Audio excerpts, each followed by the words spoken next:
بسم اللہ الرحمن الرحیم۔ عید کی نماز کا طریقہ۔ عید کی نماز کا وہی طریقہ ہے جو جمعے کو پڑھنے کا طریقہ ہے، البتہ اس میں دو فرق ہوتے ہیں۔ پہلا فرق تو یہ ہوتا ہے کہ جمعے کی نماز میں خطبے سے پہلے اذان ہوتی ہے، عید کی نماز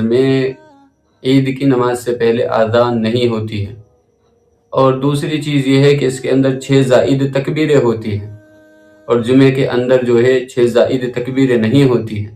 عید کی نماز میں 6 زائد تکبیریں ہوتی ہیں اور جمعے کی نماز میں 6 زائد تکبیریں نہیں ہوتی ہیں۔ اب جو ہے صفوں کو درست کر لیں گے۔ صفوں کو درست کرنے کے بعد جو ہے امام صاحب اللہ اکبر کہتے ہوئے دونوں ہاتھوں کو کان کی لو تک اٹھائیں گے۔ وہاں تک اٹھانے کے بعد ہم سب کو بھی اسی طریقے سے اٹھانے ہیں، تو وہاں تک اٹھانے کے بعد جو ہے اس کو ناف کے نیچے دونوں ہاتھوں کو باندھ لیں گے، ثنا پڑھیں گے۔ ثنا کے بعد جو ہے امام صاحب دوسری تکبیر کہیں گے، تو دوسری تکبیر جس وقت میں امام صاحب کہیں گے تو دونوں ہاتھوں کو کانوں کی لو تک اٹھائیں گے، پھر دونوں ہاتھوں کو چھوڑ دیں گے۔ پھر تیسری تکبیر میں امام صاحب اللہ اکبر کہتے ہوئے ہاتھوں کو اٹھائیں گے اور اسی طریقے سے تیسری تکبیر میں بھی چھوڑ دیں گے۔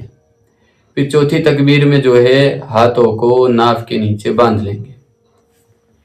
پھر امام صاحب جو ہے سورہ فاتحہ پڑھیں گے، مقتدی کو سورہ فاتحہ نہیں پڑھنی ہے۔ پھر اسی طریقے سے کوئی دوسری سورت پڑھیں گے تو سورت بھی نہیں پڑھنی ہے۔ پھر اس کے بعد رکوع کریں گے، سجدہ کریں گے، پھر جو ہے سجدے سے دوسری رکعت کے لیے اٹھ جائیں گے۔ پھر جو ہے امام صاحب قرات کریں گے، قرات کے بعد جو ہے کوئی سورہ فاتحہ پڑھیں گے، اس کے ساتھ جو ہے کوئی دوسری سورت ملائیں گے۔ پھر اس کے بعد جو ہے اللہ اکبر کہتے ہوئے دونوں ہاتھوں کو کان کی لو تک اٹھائیں گے اور اٹھانے کے بعد جو ہے نیچے چھوڑ دیں گے۔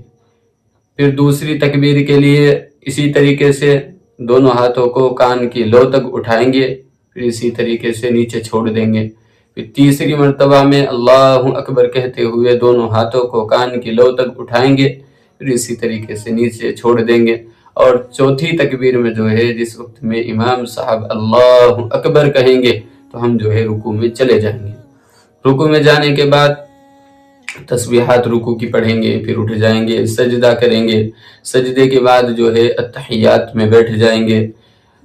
پھر اس میں بیٹھنے کے بعد جو ہے التحیات پڑھیں گے، درود شریف پڑھیں گے، کما یصلی فی الصلاۃ، جیسے کہ نماز کے اندر پڑھتے ہیں۔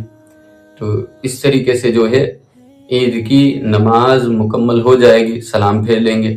اس کے بعد جو ہے امام صاحب خطبہ دیں گے، خطبے کو سنو۔